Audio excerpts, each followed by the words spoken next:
Hi, welcome back to the latest episode of Ball Caps and Bagpipes, the Meet the Artist series for the Negro League Baseball Marketplace Art Card Competition. I think I got it right this time. It's been nice. Again, I'm Bubba, and tonight I'm bringing you the wonderful Mike Giamfi. Mike, how you doing today? I'm great, brother. How are you? Doing good. Now, what makes Mike so unique, he's actually from Germany. So it's the few European artists I get to chat to. So we actually get to chat to at a fairly normal time instead of me staying up till 2 o'clock in the morning and chatting to somebody in the West Coast that's 8 hours behind us here. So Mike, we had you on before for the original fundraiser. So what have you been doing since then? Oh, I've been doing a lot. I'm constantly working on personal art projects or trading card designs. Also working on some NFT designs right now. Also involved in some projects NFT based with the partner. And yeah, right now I'm honored to be participating in the Josh Gibson MVP campaign, the hashtag JG20 MVP campaign, and of course I had to contribute a trading card that I was building for this campaign especially. Cool, great. So I've been asking everyone this because we've had a different mix of people from last time. Last time was a lot of artists, and we had and some baseball card artists. So what's your day job? My day job that's quite hard to tell because I do different stuffs as day jobs, as I would call it, but right now, what brings the money to eat is mainly I'm working with kids. I have a basketball project for kids, and I call it somehow the school of life. I'm teaching them how to play basketball, teaching them the basics, but I'm also teaching them kind of respect and working together and solving problems in a constructive way. So this is kind of a hard project of mine that I've been doing for quite 2 years now. Amazing. So I'm definitely going to pick your brains on hoops here because I got to chat hoops with somebody. so who do the kids like? Who is their favorite player? I'm assuming it's going to be Dirk. He's going to have a little bit in there. But I'm assuming you're going to lean towards a European guy. So it's Giannis, maybe Luka, or do they like Westbrook or Durant or Irving? What do the kids like? Oh, that's a hard question to ask because honestly, we didn't speak about that. No time for that. No time for name dropping. But I'm kind of introducing them to some drills of Steph Curry right now. So I think they didn't really look into basketball fandom that much right now. We just keep it pretty basic, but they learn constantly. And honestly, I don't know yet. But we have to talk about it. That's an interesting question. So if I walk around Germany, how many Detlef Shrimp jerseys am I going to see? Pardon? Say it again. I said, well, if I'm in Germany and I'm going to go play basketball, how many Detlef Shrimp jerseys am I going to see? I'm going old school. That's a great question. I haven't seen one in a while. There's one guy I used to play basketball with. I think he's from Czechoslovakia, and he was rocking a Detlef Shrimp jersey once, but that's like 2 years ago. So I haven't seen one since then. I only bring it up because, again, I'm from Seattle. I've met Detlef many times. He lived in the area there. I used to bag his groceries. So, when you have a 6'10" German guy, he stands out a little bit in the supermarket. That's awesome, man. That's awesome. He's a really lovely guy. I've got to chat. I mean, I was probably 16 at the time there. So, of course, this is like peak Sonics there. And every time I go look for Sonic stuff on the NBA European site, there's always a Detlef Shrimp jersey for sale. So I don't have one yet, but one of my best friends is over here. He bought one for Christmas. So I'm going to see it hopefully this weekend. That's awesome, man. So you met him in Scotland? No, back in Seattle, where I'm from. Oh yeah, you lived in Seattle. Yeah, awesome. That's great. Yeah, so we went to obviously University of Washington. He went to high school out that way, and that's how I ended up at University of Washington. And then when he started playing for the Sonics back in the early '90s, he made an appearance again there. And so yeah, so I've been doing those mid-90s runs, and the songs are really good. My summertime job was, pushing carts around and bagging groceries up, and Detlef lived in the area. So I got to meet him a few times and, shake his hand and talk to him. And, as a 16, 17-year-old guy that played basketball, that was pretty cool for me. You got an autograph of him? I do. It's kicking around somewhere. Although, nice. My best autograph I have was from 1986. It was the Lakers Sonics were playing in the playoffs. The Lakers had just beaten the Sox. And this is back when you could actually go to the airport, and they were still flying charter flights. I got an autograph of Magic Johnson, Kareem, Michael Cooper, and James Worthy, because they were buying hot dogs in the concession stands at the airport. And I was like, I got to ask these guys for an autograph. So I just walked up and asked autograph for those guys. That's great. But you got it on a trading card, or is it just a postcard? I have it on a napkin because I'm at the airport and I had nothing else there. I was on a flight coming back to Seattle from San Francisco, and I was like, oh my gosh, that's Magic. Oh my gosh, that's Kareem. Oh my gosh, that's Worthy. Oh, that's Michael Cooper. And of course, I wasn't carrying around trading cards with me then. It was just like I got him to all sign a napkin. And Magic was super cool because I was like harassing Kareem for autographs. He's like, chill out, young buck. Like, he's getting his hot dogs, and after he gets his hot dogs, he'll sign for you. And so yeah, I got this napkin with those four on there. It was awesome. That's a beautiful story. I love it. So is basketball quite dear to you then? If you're teaching kids how to play basketball, did you grow up playing yourself then? Yeah, I started playing when I was 13. The funny story about me is before that I was doing fencing, and I was pretty good. And I did like, I think 4 or 3 tournaments, and I was always between the first 4 of like at least 10 people. So I think once I was second. I think I also won one of those tournaments. But at one point it was too boring for me to just move up and back, or up and back. So I was like, I need something more three-dimensional. Mm-hmm. And then I discovered basketball. That was the era of Michael Jordan. And we had a show in Germany that was called Jump Run. And they showed basketball the first time, and they showed some snippets from the games that were taking part the night before. And I was totally obsessed with it. And I had my little basketball rim at home, and I was dunking over in the living room and stuff. And yeah, then I started playing basketball, and I went to one club. I was the smallest for 1 year. I didn't develop, and then I moved to another club 2 years ago, and then I started training like every day and became better and better and better. And yeah, I played for 4 straight years, I think, till I was 19. And then I stopped because of school and university, and lost track for a while, and came back, I think, in the end of my 20s. So yeah, and now I'm playing like as much as I can. And I'm also training myself, and I'm also training myself to train my kids.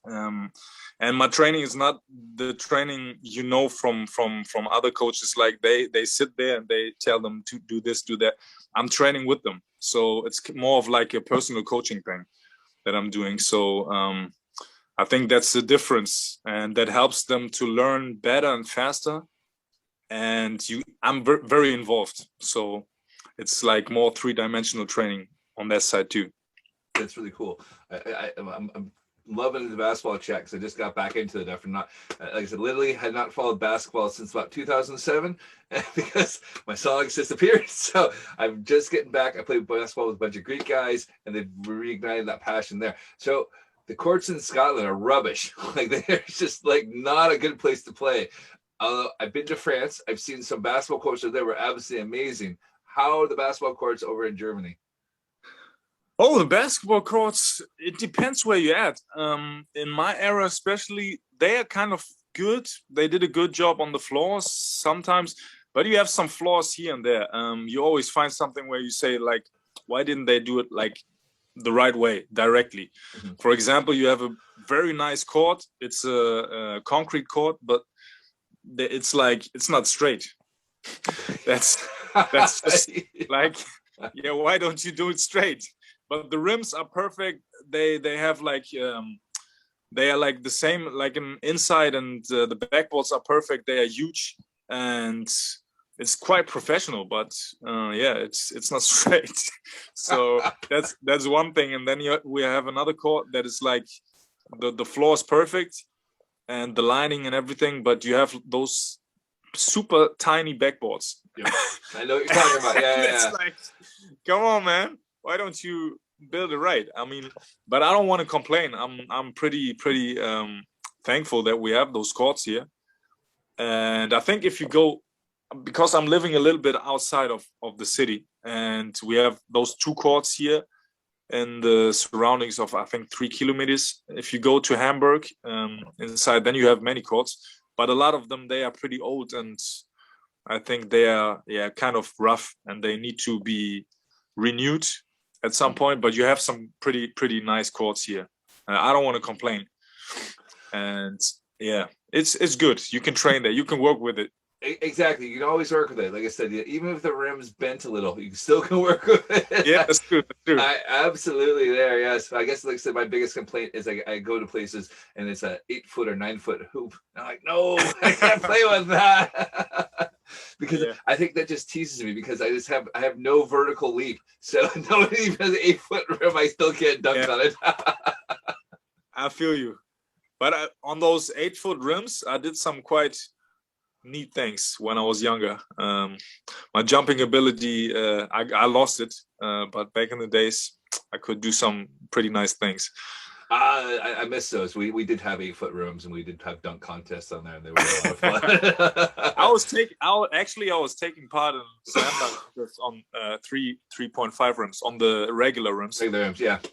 When I was 18 or 19, that was my high times in points of athleticism. So I was pretty explosive, and I could jump at that time, and I enjoyed it. So do you have a go-to dunk then? You dunking. double punt, or I was dunking crazy. I was doing 360s. I was doing windmills. I was doing double pump reverse. But that's a long time ago. Yeah, I absolutely understand what you're talking about there. I played with a couple guys. We used to have a pickup basketball game there. One of the guys was a basketball coach, and he would have all the top high school players here. So Jason Terry used to show up. Michael Dickerson used to show up. Wow. Donald Watts, who was Slick Watts' son, with that Fred Brown's son, would show up. And I got to play with those guys. Because they needed a warm body. And they were very good. And occasionally I might get the ball, and occasionally I might score a bucket, but I was just usually there so they could just run around me and dunk on me. Oh, that must have been a nice feeling. It was really cool, again, because I played basketball with Donald Watts, and he played at University of Washington, and you would have a lot of ex-pros would come by. For the guy was a shot doctor, and they would come in and work their shots. So, we got a rebound for Sean Kemp, got a rebound for Gary Payton, had Charles Barkley come in, so you name it. And these guys would come in during the day. So in the summers, I'd go and shoot hoops, and I could probably pick up a basketball game with these guys, because they usually need another person. Now, wow, I knew I was the worst guy on the court. And my job was the experience. I tried to imagine how that feels. I mean, the competition bar for me would be raising up eternally, limitless. So I would be competitive to those guys and show them. You know what? I tried my best. And when you try to go down and try to get a layup against those guys that have a couple inches of you, and then we want to talk about vertical leap, I just like, you know what? I'm going to shoot from about 15 feet and I'm good. Did you score some points? I did. I got a few buckets here. Then I can say, they could take it easy on me, and I could shoot. Like that was the one thing I would do. I was kind of 6'3", so kind of that in the body of a shooting guard / small forward. And I was like, everyone started growing much taller than me. So I was like, all right, I can shoot, but if you went to the hole, like I was getting stuffed. So. But that's nice, man. I mean, shooting is part of the game. That's what I do nowadays, because my knees are hurting. So I did it yesterday. I was playing against some youngsters, and they're like, whoa, they had so much energy, and I was like just like shooting some threes and getting them out. But yeah, but this is before the big guys are allowed to shoot threes. You know, this is still like, you know, in the early '90s when they, you know, oh, no one's shooting 3-pointers yet, and so I liked it. It's like, all right, I can shoot out here and no one can mess with my shot. Nice. That's great. So, and one last story before we talk about you, because your show, not about my basketball career. Since Microsoft was very close to where the places we used to go there's quite a good chance I played with Steve Ballmer quite a few times and didn't realize it. So. Okay, cool. Cool. Yeah. So he was known of having to pick up basketball game, and there used to be a lot of old sweaty guys from their 40s that were playing basketball there, and I'm pretty sure I played with Steve Ballmer a few times. They used to have a pretty competitive game going on. So nice. So, but anyway, so fencing. Like I said, I asked about fencing. My brother-in-law did fencing quite a bit. He quite enjoyed it. How did you decide to pick up fencing? Was it just, you know, to have the sword? I don't know what's called the sword, but you know, it's. I don't know the English word. In Germany, it's called floret. I think floret. I don't know if it's. And you have the saber. That's another discipline. Yeah. Okay. And then you have the. In German, it's Degen. I don't know the British word or the English word for this, but you have 3 different disciplines in fencing. Right. And I was doing the floret, which is quite, I think the technical cleanest one. And yeah, it's quite, I picked it up through a classmate at that time. Mm-hmm. He was going there, and it kind of got my interest. And then I went there and we did for warm up, we played some ball games and stuff. And it was a nice atmosphere, and I liked the whole the gym where we trained. And then I started doing it, and then my mom got me this equipment and everything, because you need a lot of equipment. You need a vest, you need those Kevlar suits, you need those helmets, which is quite expensive and heavy, and you need those the floret. Mm-hmm. And yeah, then somehow I got involved, and I did it for, I think, 1.5 years or 2 years, and took place, like I said, took part in a lot of tournaments, and I had quite a good time at that time. But I was super excited when I was taking part in those tournaments, and I was like, and kind of scared, because it was like, I don't know, I don't know the English word, but if you are super excited when people are watching you doing sports and stuff, and I had that when I was a kid. So, but anyways, I fought kind of through it, and later on when I played basketball, it got a little bit better. And the more you train, the more you practice, the more confident you get. And I wish I could take that mindset that I have now back in the days into the body I had back in the days when I was 19 years old. I would crush everything. Absolutely. Crush everything. Absolutely. You're a bit wiser, and you understand what goes into the commitment behind it. Yeah. It's this fighting spirit that's different, because when I was younger, I didn't have this fighting spirit. There were a lot of guys that had it, but I didn't have it. I had the talent, but I was kind of, I would say, a little bit too soft when I was younger, and kind of always like, oh, he bumped me too hard and stuff. And nowadays I'm used to it. So if somebody's bumping me, I play harder, and that's part of the game. And yeah, I back in the days I didn't have that. But that's something I'm seeing in German basketball. If you go to the second league, even I think the third league, when you watch the games, it's crazy. They play defense that is super tough. Right. And the referees, they don't whistle. Right. You nearly hear like 5 times of whistle blowing per halftime. And if you compare that to the NBA, totally different story. Totally different story. Absolutely. And I think it's the same in Spain and everywhere in Europe. That's why Luka Doncic is so strong in the NBA, because it's an easy walkthrough for him. I mean, if there's some contact, he gets a foul, he gets free throws. Mm-hmm. And otherwise you have more space, because the whole court is bigger than in Europe. And it's easy. It's easy. I mean, it's different. It's just a different part of game. And I I personally would love to see some more tough defense in the NBA the whole season, because it's kind of not valuing the game or the honor of the game if you whistle everything, like somebody's touching your little finger and it's a foul. It's funny because we talked about off the air before we started. We talked about James Harden, and it's the free throw line and the 3-point line. That is his game, and that's all he tries to do there. And I think he's changed the game along with the various 3-point artists, say Steph Curry, like that, who basically just pull up at the half court line, shoot threes all day long. It's interesting not watching the game for a decade and coming back to it. I noticed guys are slimmer. I'm used to seeing Charles Oakley type guys, and if you came into the lane, you get your free throws, but you might lose 2 teeth when you do it. Anthony Mason. Exactly. Yeah. Exactly. Yeah. Larry Johnson. Yeah.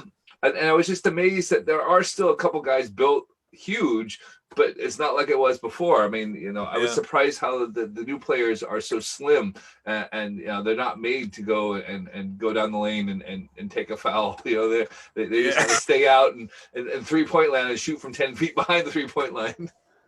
It's definitely a different body type nowadays. Body type culture amongst the big guys, right? The forwards and the centers. They're built different than most of those trailer truck guys in the 90s. Yeah, that's true. Yeah, it's interesting, and you have a lot of guys that are like 2'11", or like, I don't know if it's 7-footers that shoot threes. Like Kristaps Porzingis. Like, it's crazy. You have Giannis, you can shoot a 3 here and there. And, you have like Kevin Durant. Yeah. 6'10". Yeah, So I can't do the conversion, but they shouldn't be shooting 3-pointers like. Yeah. It's a different type of animal. It's interesting. It's pretty interesting. Yeah, I mean, guys, these guys are amazing athletes. So it doesn't surprise me what they can do. But yeah. I just kind of, like I said, I think everyone grows up in a certain era and they go, I remember how it was this day, and that was a lot of fun. But then we talk about basketball games being 78 to 82 and going to some bad basketball. Yeah, man, that was definitely different. But I think it's also a lot of politics involved, because if you have all those various foul calls, you have more time to place ads. And let's be honest, that's a big part of the game. And nowadays games are stretched, I think, up to 2 to 2.5 hours. Right. And back in the days, they used to play like 1.5 hour to 1:45 maybe, but that definitely changed. And it's like you have 1.5 games in one game now. Right. I still have not watched the basketball game yet. And maybe I've got to deal with my buddy that if the Bucks Hawks game goes 7, I will go and watch the game with him. And I think it starts off at 1:30 in the morning, my time. So 2:30 in the morning. So I'm really not looking forward to staying up that late to watch it. But you know what? It'll be fun to hang out with him and watch a game for the first time in like 10 years. So I'll make that sacrifice. Yeah. I would absolutely love to do that. But the times are inhumane for me. 3 o'clock in the morning. And yeah, I mean, if I'm staying up that late, I'm working on some stuff. So maybe I try to watch the games nearby while I'm doing that, but I just listen a little bit, but I'm in my own space. So and to be fair, the EuroLeague is actually really good. So you can actually watch it at a decent time and actually watch some good basketball. So you're not really missing much. That's true. That's fair enough. Cool. So good thing you brought up your work. Let's talk about your work. All right. Let me pull up the screen. Hold on. And we'll pull up some of your work here. And you can talk us through some of your work there. Love to. There we go. Perfect. All right. So we've got some of your work here. We're just going to scroll through it a few. And I like that one. There's the ball caps and bagpipes one. But let's Let's go with one I recognize right off the bat here. We've got a Michael Jordan one. Your clear Yeah, sky, your clear sky, clear sticker. yeah, exactly. That's a sticker I did a while ago, and the actual idea was to make it a trading card, but I couldn't find a way to produce a small amount of it in the quality I wanted. So I found a way to get it produced as a sticker, Right. and I love it because actually, if you use the sticker, if you stick it to somewhere, it's transparent, but Ah. it's a collector's piece. So I think people won't do it, but that's where it comes from, and just a representation of the feeling that I still have. It kind of represents the feeling that I have to Jordan and to that era, because back in the days I had a poster. Maybe you know it. You see a blue sky with clouds, and you see it from the frog perspective, and Jordan is jumping over the camera with the ball, like he does a big air step. And I had this poster in my room, and I loved it. And I think that's kind of what drove me to create something similar. That's kind of like bringing back this nostalgia feeling of mine that I had back in the days. What do you think? Who's better, LeBron or Jordan? We want to go. Do I want to go there? Yeah, we can go there. We can go there. I mean, it's a different era. Of course, LeBron. You got to give LeBron his credit. He's an amazing athlete, and he's like a phenomenon. Similar, like it's crazy. His weight, his size.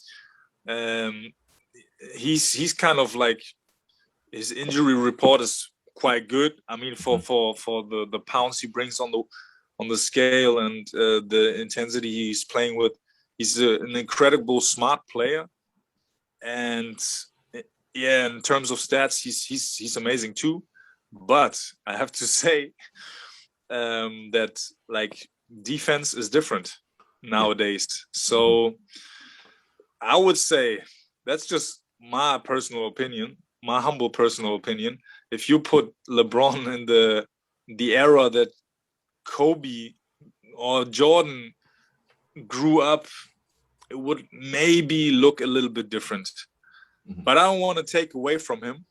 I'm kind of I like LeBron. I have nothing against LeBron, but to me it's Jordan all the time, because Jordan, I mean, he got punched in the face and didn't get a foul call. So exactly. like if you play against Seattle and they literally punch you and elbow you down, and you fight your way to the basket, that's a different story than the defense that is allowed nowadays. So yeah, Jordan was crazy. I mean, it was like he was like a real warrior on the court to me, and I really love Jordan, and the legacy he left and everything. And I mean, he was like I think a millennium athlete. You have like maybe all 50 years or something like that, and that came naturally. It wasn't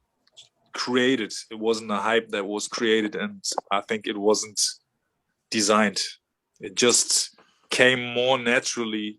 That's my feeling. That's what my feeling tells me. And yeah, I root for Jordan all day. You notice I purposely left Kobe out there because I didn't want to cause too many problems. Yeah. Because that's a good Kobe, debate. That's a really good debate. To me, it's always Jordan, Kobe, LeBron. Right. Period. Yeah.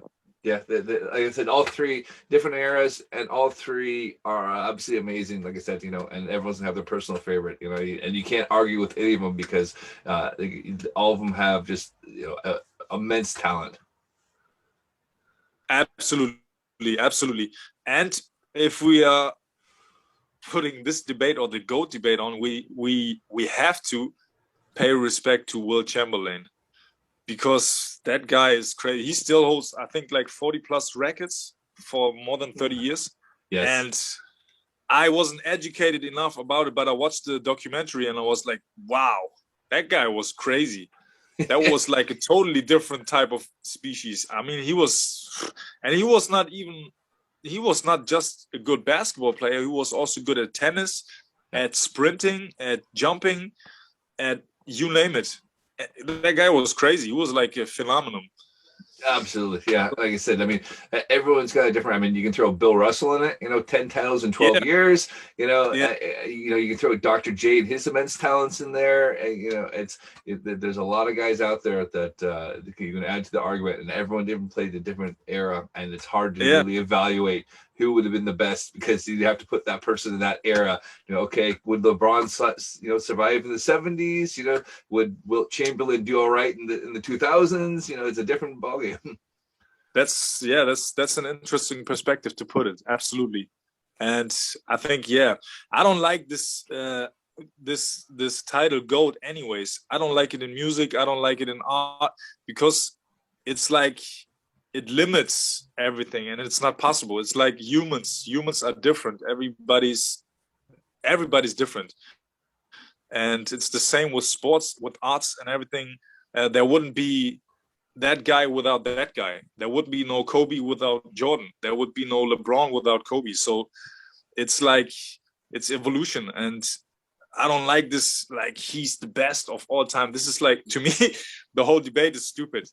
It's kind of like, it's kind of like we did as kids when we were, imagine you are the best doing this and this and that.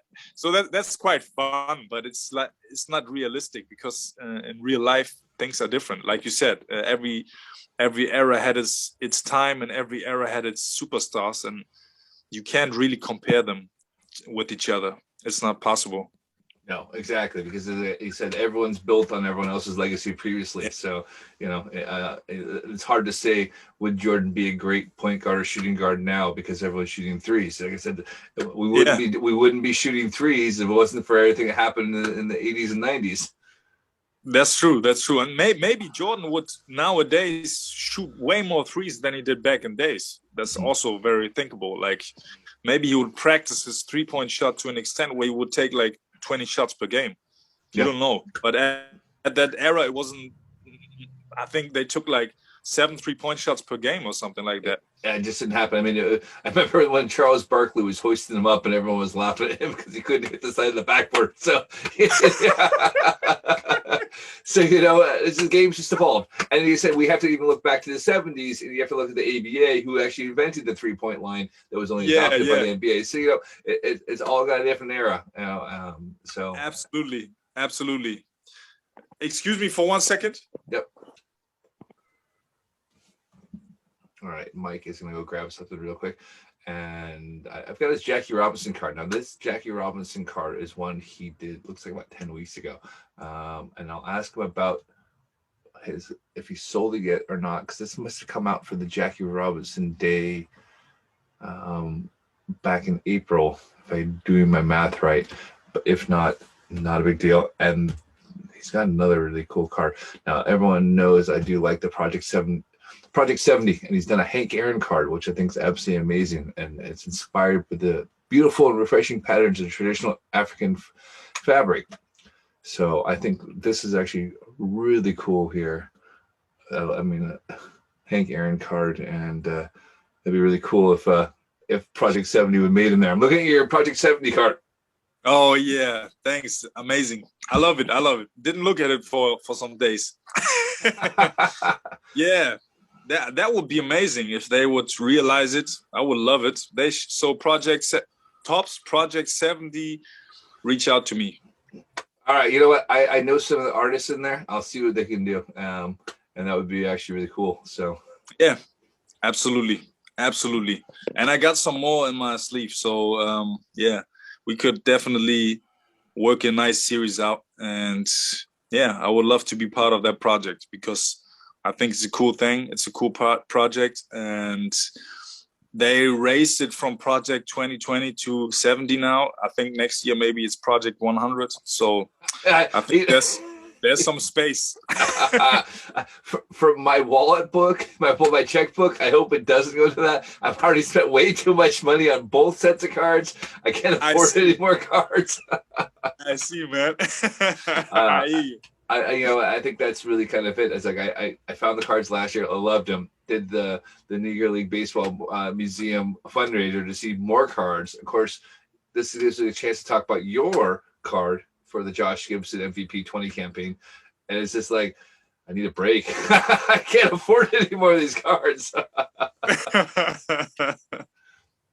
Well, cool. Well, listen, so obviously you said you don't have your card, but you were to talk about your card, your Josh Gibson card. Yeah, I have it, but I didn't finish the whole package. And obviously, I cannot represent it now. And I didn't want to represent it because I like to keep it tensed and, just show it up in the next days. And I can say this far, it's limited to 10. So I will be selling 10 of those. And they come with special, let's say it that way, right? And I will definitely give away 2 of those specials alone for free. That will start tomorrow and Tuesday, so we will look into that. I did did a nice special, so the point of the car, or what the whole project is about, is to get Josh Gibson on the MVP trophy, as many of us know. And I just visualized that. So I think that helps to imagine what I did a little bit. That's amazing. I said, I'm looking forward to seeing what you produce. Your cards are amazing, and if people want to purchase a card, where can they find that? They can find them on Baseball Card Art. No, wait, I have to look into it. Right. Okay. Yeah. Is that? I don't want to say it wrong, but yeah. Can they reach out to you on Instagram? They can reach out to me on Instagram. That's also a way to do it. And they can also reach out to, wait, give me just 1 second. Is it baseballcard.art? Is that it? Wait. Baseballcard.art. Yep. Okay. Yeah. Yes, exactly. Under guest artist. If you visit the site, you click on guest artists, and then the guest artists pop up, and you see MD13. That's pull it up here. I'll pull it up here real quick, and we can show everyone watching. Yeah, that's great. Baseball card.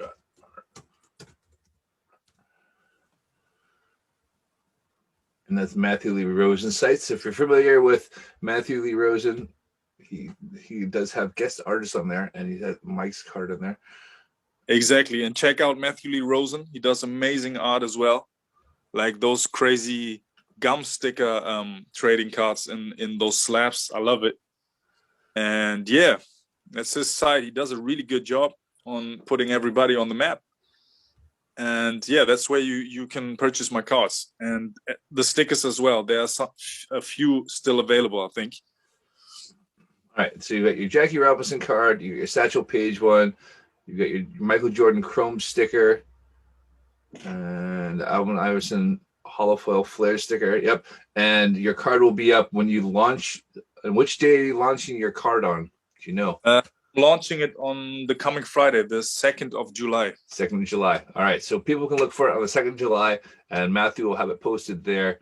And I'm looking forward to seeing what it is there, because I said I like your satchel, I like your Jackie Robinson, so I'm very looking forward to seeing what your Josh Gibson looks like. Yeah, the satchel and the Jackie Robinson, they are sold out since a few weeks. Wow, already. That's amazing! I'm so thrilled for you. yeah. I don't know why it's still shown like they're available, but they're both sold out. So no chance to get one of those. They were limited to 5, so yeah. That's amazing. All right. Mike, where can everyone find your social media at? Instagram, Twitter? Yeah, exactly. You find me on Instagram under EMGE13. And you find me on Twitter under EMGE131. And you find me on TikTok as well under TikTok, right? Okay. Yeah. MG13 official. And you can also find me on Facebook, which I don't really use that much, under MG13.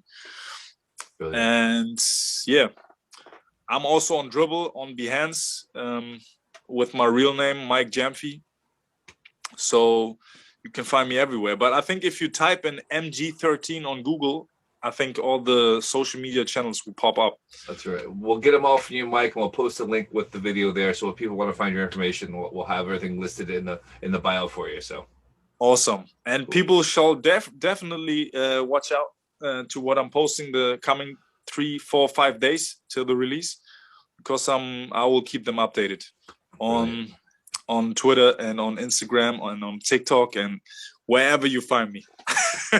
Brilliant. Mike, thanks so much for coming on the show. I can't thank you enough for spending some time there. We'll send you off to both of us to go to bed at a decent time tonight because we're not staying up late talking to people. Man, thank you so much for having me. It was really fun. And yeah, wish you a blessed evening, man. All right, brilliant. All right, just stick around for a second, Mike, and I'll stop recording here. So